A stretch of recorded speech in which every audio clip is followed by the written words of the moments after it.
No começo também foi difícil, não, você tem que fazer concurso, você tem que voltar para a área da enfermagem. E eu não me via, né, não, eu quero música e eu vou provar que dá para viver de música. Muito bom, e provou, né? Sim. Olha, no começo sempre tem aquela crítica de, mas de música não se vive, de Tá. música não se vive. Mas depois, a hora que vê que vive Bem, né, se não critica, pelo menos não falar nada. ótimo.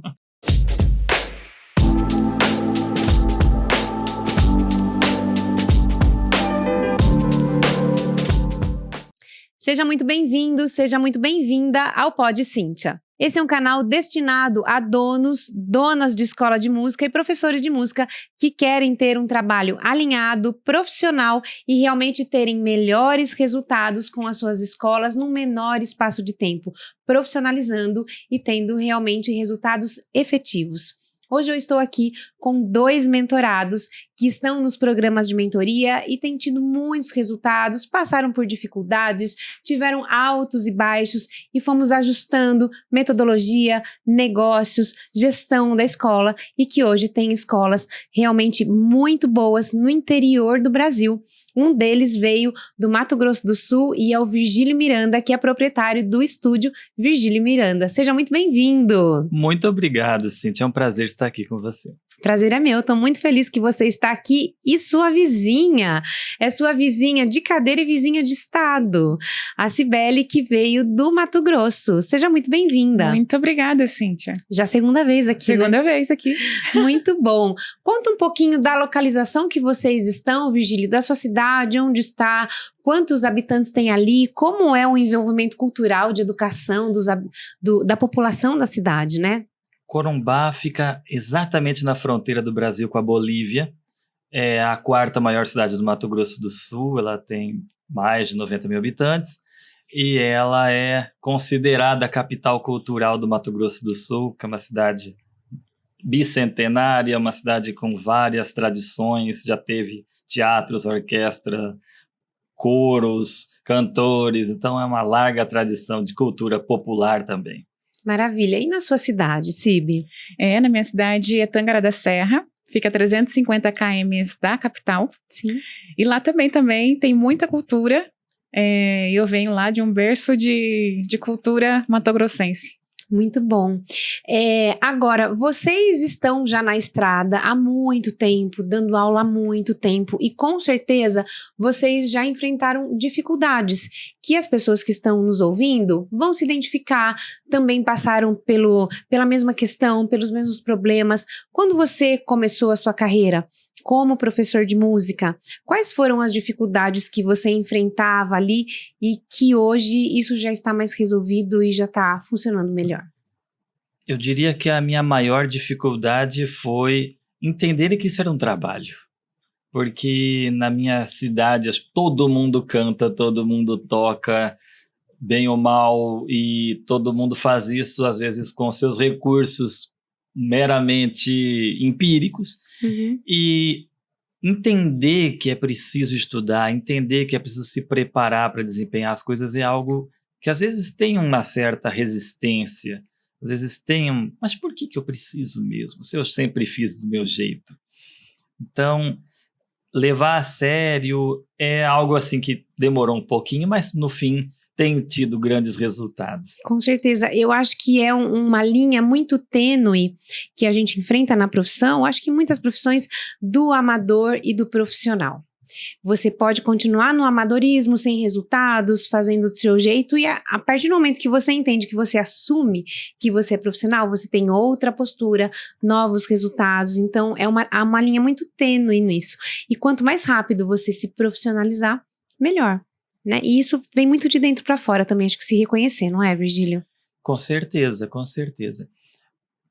É algo, no meu caso, tão antigo que é até difícil lembrar quando foi que eu comecei a fazer música. Lembrar de quando eu comecei a dar aula é fácil, mas refazer esses passos, me colocar no lugar do aluno, foi algo assim de um pouco de exercício, né? Sim, claro. Não comecei tão mais velho assim, comecei na primeira infância, então lembrar como eram as dificuldades que eu tinha era algo bem difícil para poder saber, não, preciso colocar alguma coisa aqui, preciso ter um método, para um exercício para resolver esse problema e aquele.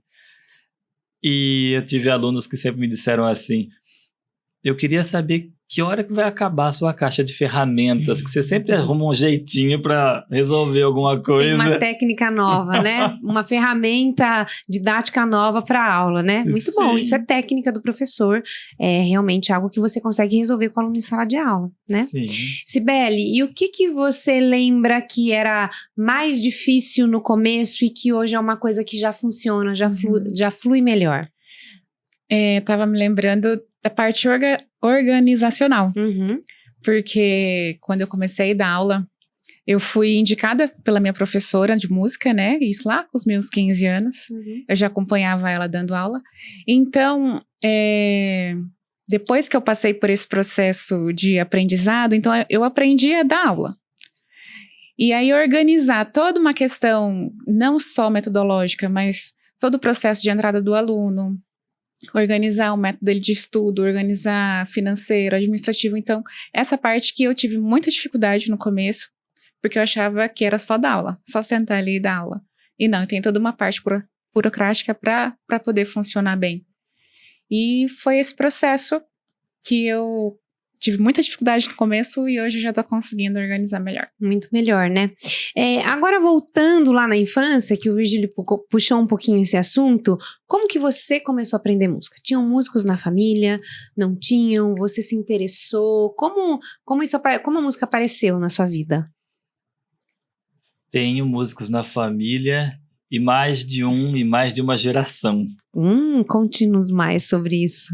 Bom, minha bisavó tinha até o apelido de Carmen Miranda da cidade. Jura? Ou seja, lá nos anos 40 ela ia para as rádios para cantar. Minha avó paterna não, mas meu pai sim, junto com a família tinha uma banda, tocavam samba. Minha bisavó fundou uma escola de samba. E na família da minha mãe também. A família da minha mãe, um tio dela fundou a festa de Folia de Reis em Andradina, São Paulo. E toda a família cultivando. A mãe da minha mãe também foi cantora, então ela tinha técnica vocal. Eu me lembro até que a primeira vez que eu escutei um vibrato na minha vida era minha avó. Jura? Era uma coisa assim. Quantos anos você tinha? Eu tô falando assim de bem pequeno. Tá. Bem pequeno mesmo, em torno de 1 ano, 2 anos. Tá, bebê. E era uma coisa que eu lembro que eu olhava assim pra cima, porque todo mundo cantando liso, de repente alguém cantando com vibrato, para todo... Quem tá cantando? Era tipo, ela. Parabéns a você na festa de aniversário. Ou uma música no meio da missa. Então Tá. era uma voz diferenciada. Peraí, o que é isso aqui? Era minha avó cantando. Legal. Cibele, e você? Como que você começou com a música? Como que surgiu essa paixão? Tinham músicos na família? Foi na igreja? Foi na escola? Conta um pouquinho. O meu avô, eu não cresci com ele, né? Mas ele tinha uma bandinha lá, que é ele, meu tio, eles passavam de casa em casa para cantar, para passar bandeira. E eu sei que ele tinha violão em casa, mas eu nunca me interessei. Aí depois eu comecei na igreja, com 9 anos, cantar no coral da igreja. E daí então eu comecei a fazer aula de teclado, de piano. Muito legal. Agora, e eu já me identifiquei com você em 2 pontos aqui. Primeiro que a gente começou a dar aula com 15 anos, eu também, para amigos. Um amigo que veio pedir, ensina a tocar violão, ensina a tocar piano. A gente começa assim, né? Sim. Faz permuta, troca por alguma coisa, enfim. E segundo, que essa história do avô, meu avô paterno também tocava. Eu não o conhecia, minha mãe não o conheceu. Quando minha mãe começou a namorar meu pai, meu avô já era falecido. Mas as histórias contam que ele tocava violão. Ele era naquela época, ele era motorista do bonde, mas aqui em Piracicaba se falava motorneiro. Então ele era motorneiro do bonde. E diz que ele tocava violão e adorava cantar. Então eu tenho essa história do meu avô paterno também. E aí a minha mãe morava no sítio, família rural. E lá no sítio eles ouviam muito rádio. E minha mãe gostava muito de cantar com rádio. Minha mãe, os irmãos, a minha avó, uma família de 12 irmãos, mais minha avó e meu avô, 14 pessoas na família. E minha mãe gostava muito de cantar, então na minha casa minha mãe sempre cantou muito. Então eu ouvia minha mãe cantar e quando íamos à igreja a gente também cantava muito na igreja, ela sempre muito afinada, então eu fui tendo esse ouvido apurado, né? E aos 7 anos aí eu comecei a estudar piano. Formalmente, quando você começou a estudar música, ou piano, algum outro instrumento, quando você começou? Com 10 anos eu comecei. E como foi? Você pediu? Sua mãe quis colocar? Eu que pedi. Foi eu que pedi. Eu tinha uma professora, era regente do coral, e eu gostava muito dela. E eu queria ficar mais perto dela. Então eu sabia que ela dava aula de teclado, seria uma forma de estar mais vezes perto dela, né? Sim. Essa foi a desculpa. Mas na verdade... E depois eu deslanchei, né? Tá. Gostei, comecei a aprender outro. Se dedicou, né? Me dediquei. Maravilha. E você? Como que começou formalmente? Por acaso. Por acaso, porque eu pedi para ir para a escola quando eu tinha 2 anos. Então, logo que eu entrei na escola, na primeira série já tinha aula de música, que é uma parte da grade curricular. Então, eu comecei a ser musicalizado aos 3 anos. Sim. E cantando em coral, toda a infância, toda a adolescência, e comecei a estudar instrumento já na adolescência, em torno dos 18 anos, para poder também aprofundar nos conhecimentos, mas sem a intenção de me profissionalizar ainda naquele momento. Foi só depois, já com 20, que a gente começou a pensar seriamente no assunto. Sim. Você teve outra profissão? Fez algum outro curso, faculdade? Ou foi Eu sou bacharel em administração. E você chegou a trabalhar como administrador ou não? Eu fui diretor de ONG, eu fui conselheiro de cultura, Olha.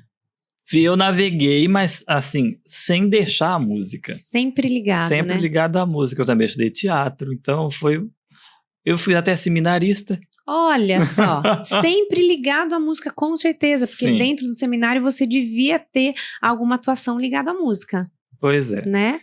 Eu sou fonoaudióloga também, então em algum momento da vida eu achei que eu não ia trabalhar com música e trabalhei. E você também tem uma outra profissão, né? De graduação. Eu sou enfermeira.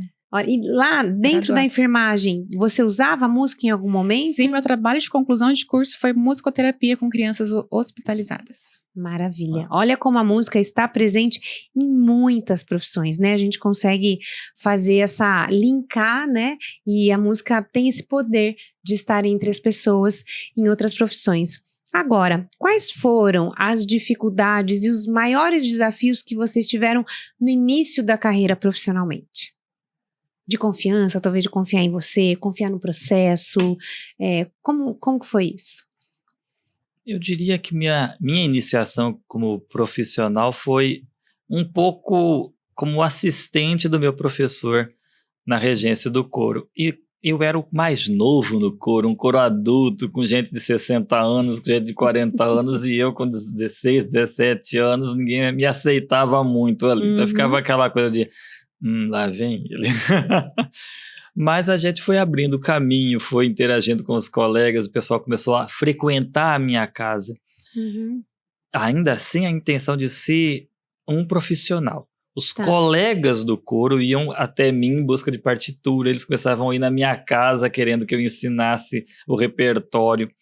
E a partir daí foi se formando essa base de o que o professor não resolve, o Virgílio resolve. Sim. E foi a partir daí que aos poucos eu fui começando a dar aula e depois dar aulas mesmo para pessoas que não faziam parte daquele núcleo e começar a ter aí sim um rendimento com música. No início, muitos profissionais sentem dificuldade, enfrentam desafios, muitas vezes pensam que o problema é deles, que ou as pessoas não valorizam, ou a minha técnica não é boa, eu não sei ensinar, minha metodologia não funciona, fulano é melhor do que eu. A gente tem esses pensamentos que muitas vezes eles nos traem, né?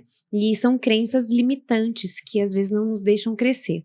Isso já aconteceu com você? Porque isso acontecia muito comigo. Eu olhava para outras pessoas e falava, eu nunca vou ser assim, eu não vou conseguir, né? Apesar de eu sempre fazer diferente, mas eu olhava para alguém e falava assim, acho que eu não vou conseguir. E isso foi mudando com o tempo, que eu fui ganhando confiança, tendo atitudes diferentes. Isso acontecia com você também, no início? Sim, meu início me marcou pela falta de maturidade. E também por me sentir sozinha. né? Então eu estava completamente cega, sem rumo nenhum. E aí eu tinha muita paciência para ensinar e as pessoas me procuravam para ensinar, né? E eu só sabia que eu tinha que ensinar, saber o que eu sei. Mas eu sentia que precisava de muito mais. Foi quando meus alunos começaram a crescer, a aumentar o número, e eu falei assim, nossa, eu preciso de ajuda, tá difícil. Tá difícil. Né? Porque aí vai aumentando alunos, você vai... Eu falei até isso hoje num outro episódio, muitas vezes a gente começa a deixar a nossa rotina, a nossa agenda, um entulho.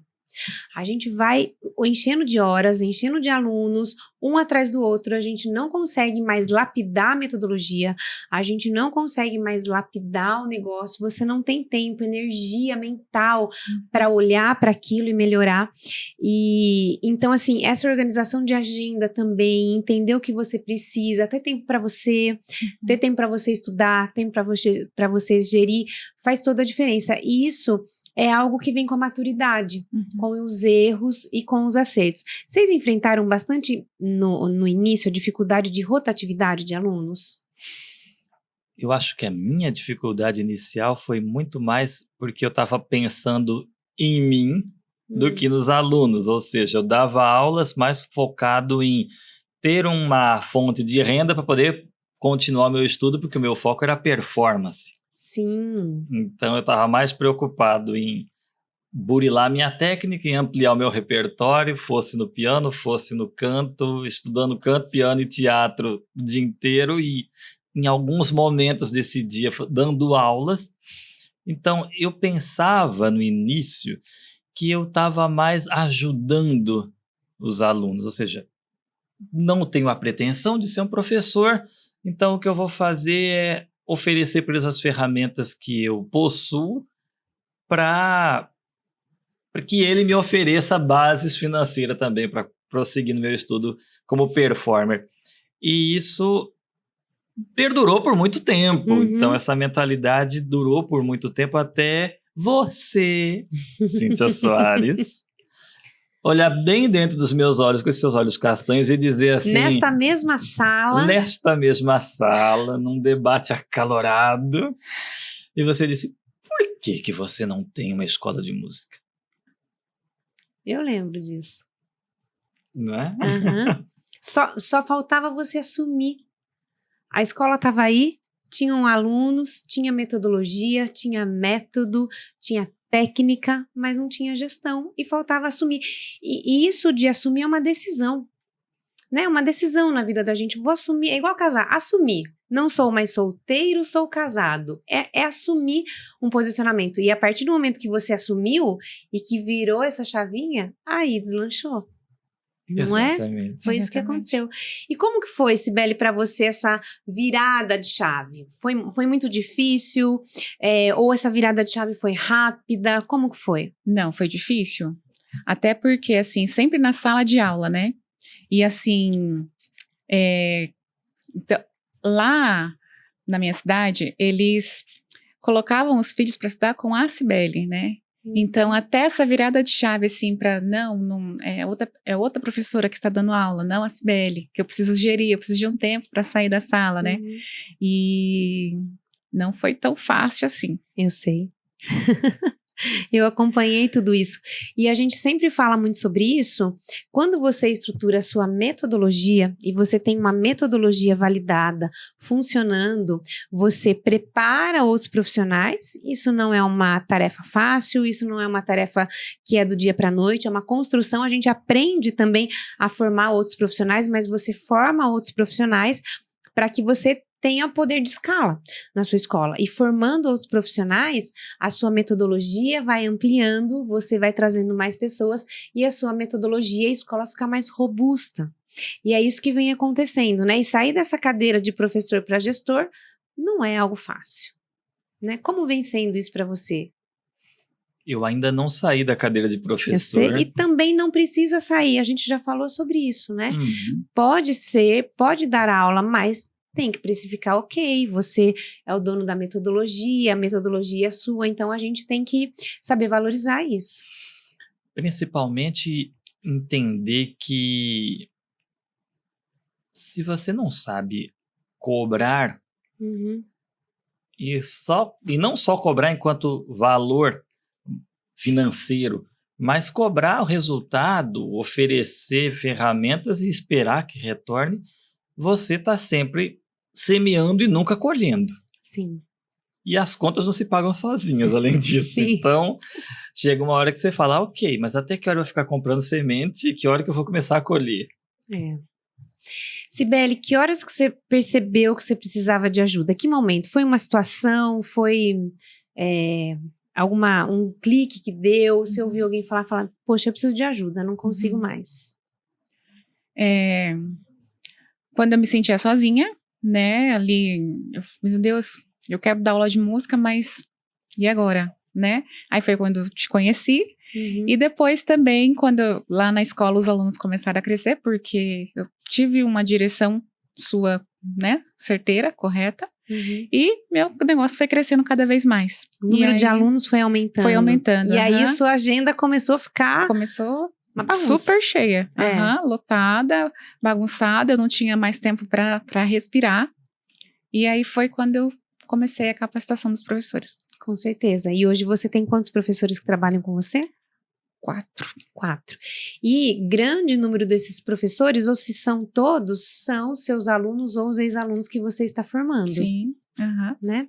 Então há uma valorização da sua metodologia, porque você forma profissionais, há uma valorização pelos seus alunos, pelas famílias que estão com você, eles realmente percebem essa profissionalização e que você também permite que outros cresçam. Eu sempre falo isso de mim, acredito que vocês também. Eu sou uma profissional que comecei trabalhando em escola de música, em escolas regulares. Se eu não pudesse ter tido esse espaço para trabalhar, para errar, para alguém me conduzir, para alguém me gerir, eu não seria a profissional que eu sou hoje.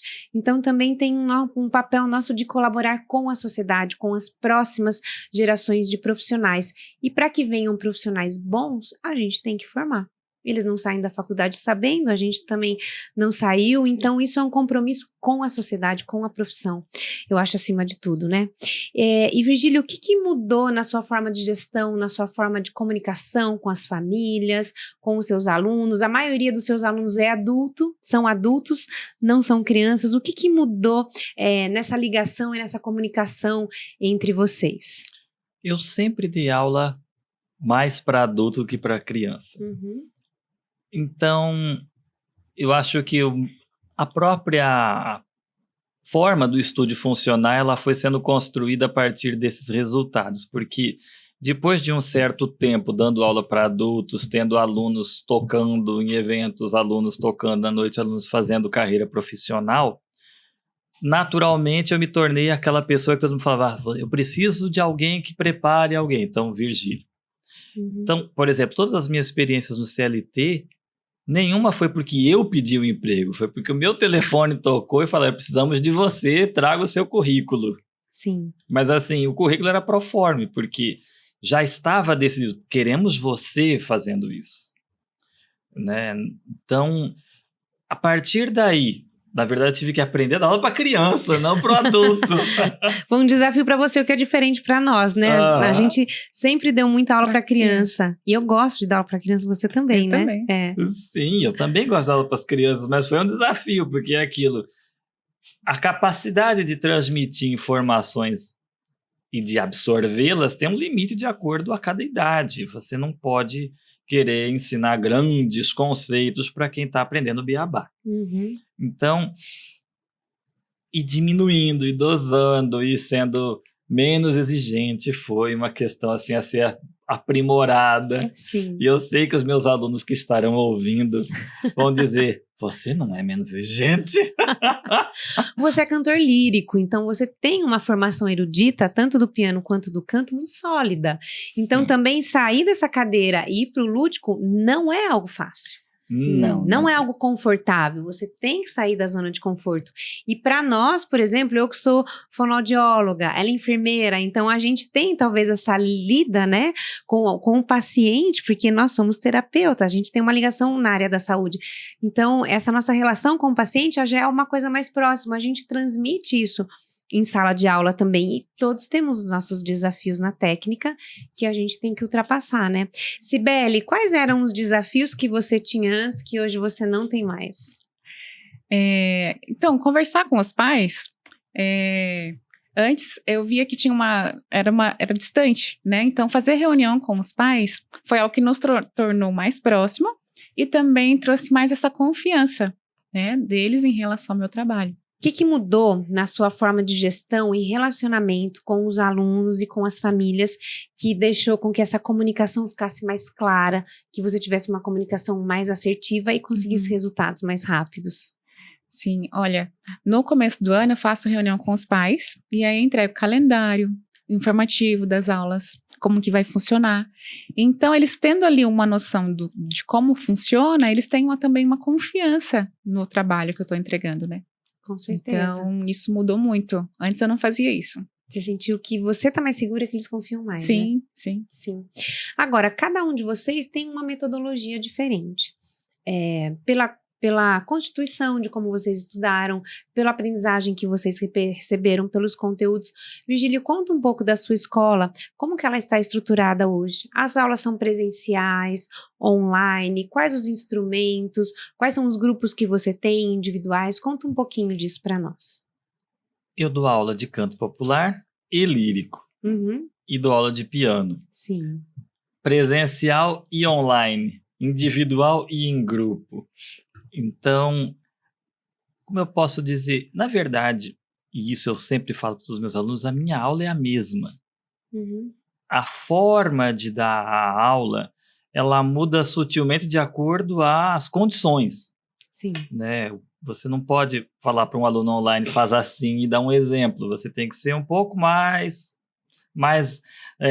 prolixo. Você tem que falar um pouco mais, descrever um pouco mais, porque você não tem a praticidade de tocar na pessoa e resolver. Mas eu espero, aliás, que eu consiga fazer isso de maneira acertada. E eu tenho até profissionais que são adultos, né? Na verdade, eu tenho alunos profissionais. Inclusive, uma delas é nossa, faz parte do grupo, né? Sim, a Cláudia, exatamente. É uma mentorada que foi ter aula com você, porque ela é regente coral e foi se especializar. E ela continua, a gente sempre. E eu acho que também uma coisa que eu sempre coloco para todos os meus alunos é isso. Qual a sua meta? Bom. Qual a sua meta? Porque se você falar que eu gostaria tanto de tocar um instrumento, sim, todos nós gostaríamos, mas o problema do gostaria é que hoje eu gostaria de fazer isso, amanhã eu gostaria de fazer aquilo, depois de amanhã eu gostaria de fazer aquilo outro, e isso não cria uma continuidade. Eu preciso ter um motivo forte o suficiente para me manter até naquilo que é chato de fazer, para continuar. E nesse processo, claro, eu tenho que respeitar a individualidade do aluno, porque eu não posso tratar todos como se fossem virar cantores de ópera, ou todos como se fossem ser concertistas. Eu tenho aluno que toca samba, eu tenho aluno que toca rock, eu tenho aluno que canta popular, a gente escuta de tudo e eu proponho muita coisa para eles. E eu procuro, na verdade, a metodologia é tirar o melhor da pessoa que está na minha frente e dotá-la de ferramentas para que ela consiga se aproximar dessa meta. Por isso eu sempre pergunto, qual a sua meta? A que você quer se dedicar? A que tipo de música faz os olhos brilharem? Sim. E meta, ela tem que ser mensurável, porque quando você mensura, quando você coloca número, objetivo, você traça realmente ações que vão te levar alcançar aquele objetivo. Então, é maravilhoso isso que você faz, colocar uma meta e qual caminho a gente vai traçar para alcançar essa meta, para cantar tal repertório, para apresentar tal música no recital. E com as crianças a gente faz muito isso também, né? O que a gente vai tocar no recital, o que a gente tem que aprender até lá para fazer esse número. Você faz muito isso, mesmo às vezes que as crianças não percebem, mas você desenha essa trilha de aprendizagem para eles, né? Cibele, e como que está hoje estruturada a sua escola? As modalidades, as aulas, o que você oferece hoje na escola? Certo. Temos modalidades, aula de piano, erudito ou popular, violão também clássico ou popular, flauta doce violino, canto coral, música bilíngue, xadrez. E agora, nesse ano, eu quero colocar musicalização com gestantes, para começar Muito ali legal. desde o feto, desde a barriga. Muito, muito legal. Isso já tem muitos projetos que acontecem assim e os resultados são maravilhosos, né? Já tem estudos falando que o feto, a partir na verdade, a partir da 30ª semana de gestação, mais ou menos, o feto já ouve sons externos. Então, já tem estudos. Quando estava na gestação, trabalhei a gestação toda, então a Bia, quando determinada música que eu cantava ou tocava, ela já mexia, e depois que ela nasceu, essas músicas acalmavam ela se conectava, então isso tem muito a ver, quanto mais a gente estimular e educar as pessoas para isso, faz muito sentido, porque são outras educações e outras novidades que as pessoas vão sabendo e que vai trazendo qualidade de vida, né? E como você tem percebido a qualidade de vida desses seus alunos com as suas aulas? A grande maioria é adulto, né? Como a gente está falando, a aula de música entra como um hobby, mas depois ela vai tomando parte da rotina. Como que você avalia isso? É sempre transformador, porque às vezes a pessoa faz pelas razões dela, cada um tem a sua razão, né? E aí, a primeira coisa que eu sempre gosto de frisar para os alunos é que ele precisa estar conectado com o que ele está fazendo. Sim. Conectado com a música e conectado com o instrumento, mas entender que o instrumento primário dele é ele mesmo. Sim. Então, muitas vezes eu tenho que dar conselhos nada a ver com música, tipo assim, você precisa de uma cadeira melhor, você trabalha o dia inteiro sentado, você está chegando todo torto na aula de música. Ou você precisa fazer exercício, você precisa fazer um alongamento, você já tem algum problema, assim, sabe? Então eu viro meio que o terapeuta. A música é terapia, né? Vira o terapeuta que começa a recomendar, olha, faz alongamento, faz esse exercício, procura Agora, esse mesmo segundo semestre do ano passado, eu comecei a fazer pilates e os alunos começaram a olhar para mim e falaram assim, professor, o senhor já estudou balé? Nunca! Nem idade para isso eu tenho. Mas a mudança que eles começaram a reparar em mim fez com que eles também se observassem. Claro. Eu tenho uma turma que eles parecem eu chamo eles de as câmeras de vigilância, porque eles fazem aula de piano juntos e conforme uma pessoa começa a tocar, o outro para e fica olhando assim. Aí eu olho para um, olho para o outro termina e falo assim, fulano, você tem alguma recomendação para fazer para o seu colega? O braço está torto, a mão está sentado longe, está sentado muito perto, está sentado muito baixo. Por que você faz assim em vez de fazer assado? Ou seja, essa questão de estar conectado com o instrumento, estar conectado com a otimização do processo também, né? Porque existem caminhos que nos aproximam do nosso objetivo e caminhos que nos afastam. Então, já existem coisas que são bem chatinhas de fazer numa aula de música, especialmente quando a gente fala de estudo de técnica. Sim, de performance, né? De estudo de tem performance. muita repetição. Exato. Então, a repetição, ela dobra se eu tiver que fazer aquilo de mau jeito. Sim. Ou se eu tiver feito durante o X período de mau jeito e depois eu tiver que voltar a fazer de outro jeito. Então, aquilo se torna maçante. Então, eu já falo, vamos pelo caminho mais curto. Tem o caminho das pedras e o das flores. Vamos pelas flores. Claro, muito melhor. Né? Vamos ser mais conscientes. E isso é para todos. É para cantores, é para pianistas. Então, eu sempre procuro conectá-los. E eles gostam disso. Eu acho que quem fica é quem gosta desse processo de conexão. Com certeza. Cibes, o seu ensino é um ensino lúdico, principalmente de musicalização, depois vai apurando para a iniciação do instrumento, mas como você leva isso para o seu público, a aula de musicalização, que ela não é uma recreação, é uma aula de música que traz conhecimento e realmente traz formação para essa criança. Como que você comunica, como que você vai educando esses pais? Eu tenho utilizado bastante as redes sociais para divulgar, né, os benefícios da música. E os pais acompanham, né? Então eu tenho bastante procura de alunos, não para serem pianistas, mas sim para aproveitar o benefício que a música traz. Uhum. Cibi, e os pais, eles realmente participam mais, estão mais presentes nos recitais, você percebe que eles veem realmente a evolução desse aluno, incentivam mais esse aluno a estar junto? O que você percebe os resultados disso? Nesse tempo, eu tenho percebido que os pais, eles têm cobrado os alunos, né? Eles querem ver Tem alunos que estão comigo há 4 anos, né? Então, eles estão vendo que o aluno está evoluindo e estão ali em cima também cobrando da criança. Para que a criança tenha melhores resultados. Sim. Porque vê o potencial também, Sim. né? E você educando o público vê isso. A gente tem esse momento de transição quando você começa a perceber mesmo que você é um profissional e você tem que gerir, que você tem que sair da técnica e ir para a gestão. E você começa a ter atitudes diferentes, além de você pensar diferente, você age diferente e tem diferentes resultados. E com certeza a família percebe isso. Como que a sua família tem percebido isso? Fala sobre você, elogia ou fala, opa, você tá meio diferentão, você não fazia isso agora que você faz? Como que a família tem percebido isso? Olham com bons olhos ou não? A família próxima, né, que convive comigo, ela tá comigo e não abre. Sim. Especialmente porque minha mãe mora comigo, então é uma coisa assim, ela tá sempre pensando em algo para tornar a aula melhor.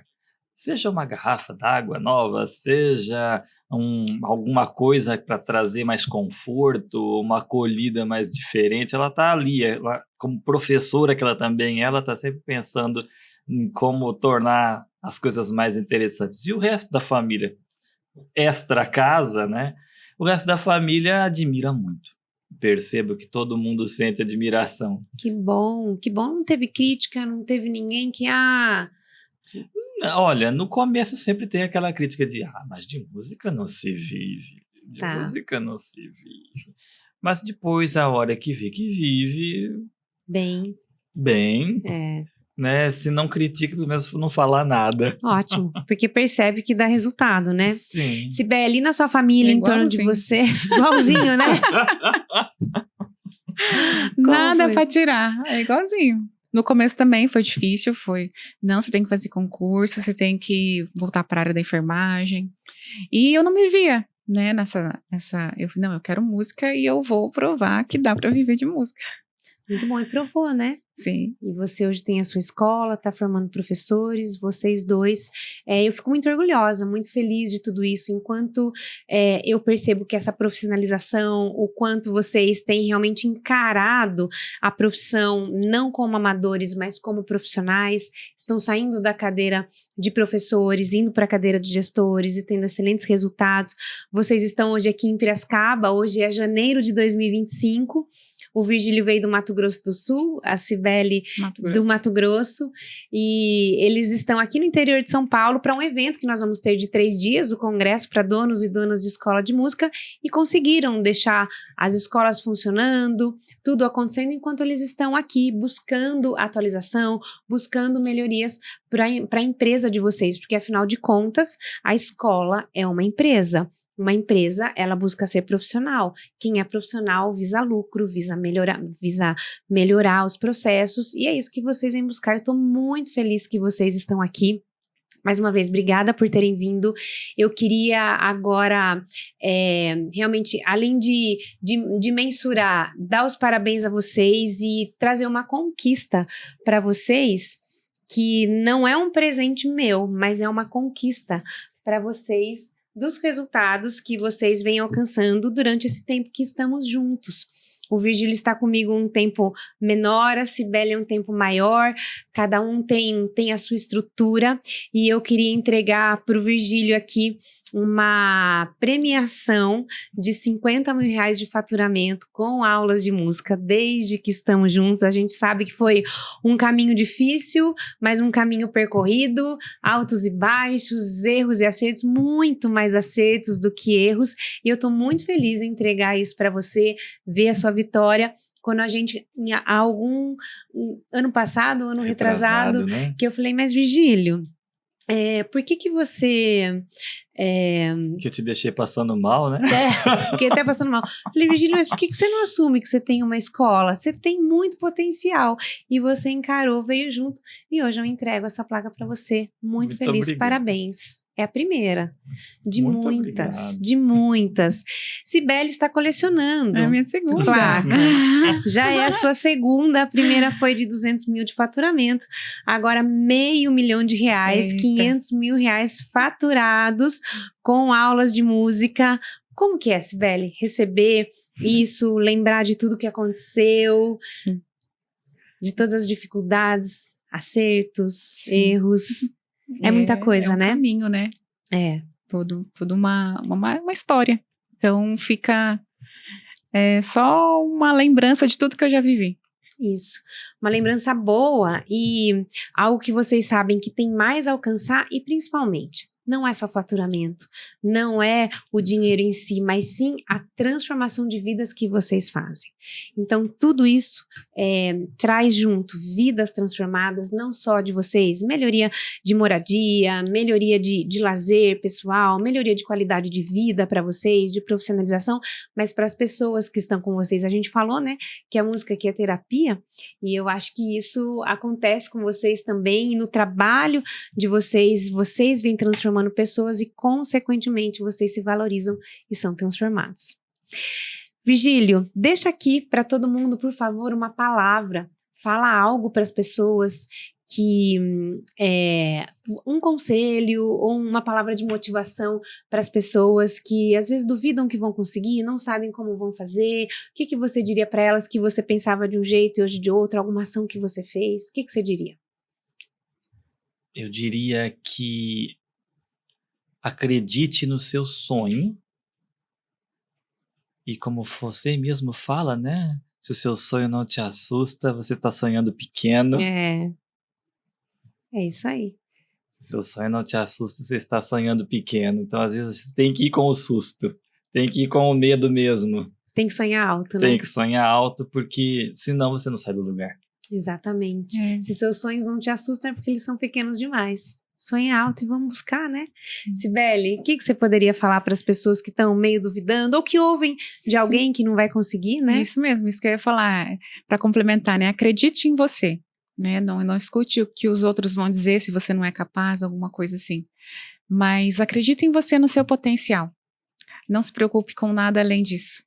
Exatamente. Eu vou deixar aqui embaixo o Instagram e assim os contatos da Cibele e do Virgílio para você conhecer mais, se conectar com eles, conhecer o trabalho que eles desenvolvem, e também vou deixar aqui todas as redes sociais minhas, todas as redes sociais da Cíntia Soares, para que vocês conheçam mais o meu trabalho, os programas de mentoria, de pós-graduação, e para que você realmente se anime e se sinta motivado para fazer a mudança. E eu te espero no próximo episódio.